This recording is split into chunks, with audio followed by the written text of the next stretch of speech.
Here are the Money GPS top 5 tips for surviving a hyperinflation. You'll notice here, this is the Reserve Bank of Zimbabwe $100 trillion bill.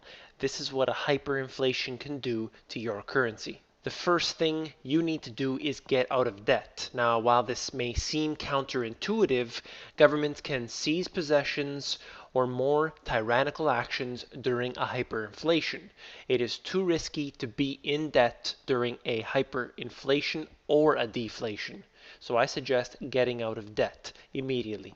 You'll definitely want to own gold and silver. You want to own them in the smallest sizes possible. That way, if you need to use it, you can always easily divide it up. Gold and silver preserves wealth greater than any other asset. It has the ability to be portable, and it is historically sound. You also want to have junk silver. This is good to use as cash, and it is also good for preserving wealth. Number 3, you're going to need some cash on hand. This is a very small amount, just enough for day-to-day transactions. You can't keep all your wealth in that because the hyperinflation is going to destroy its value. You're going to need a small piece of real estate if you can afford it. Now, this is literally any piece of real estate you can get your hands on.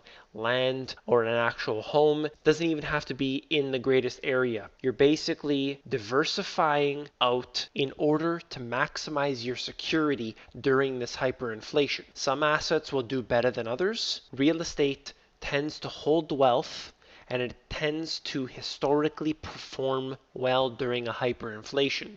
If you can't afford this, maybe get together with a few people and purchase a small plot of land if you can. You're going to want to grow a garden. Having your own supply of food is going to make a big difference in a hyperinflation. You can't rely on the supermarkets.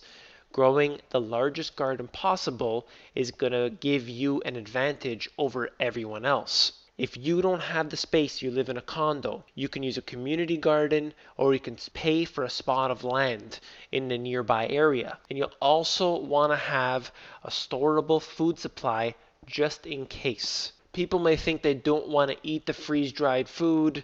This is a just in case. You never want to eat this if you don't have to. But in the event you do, you will survive. And that is the most important thing. Now, these are the Money GPS top 5 tips for surviving hyperinflation.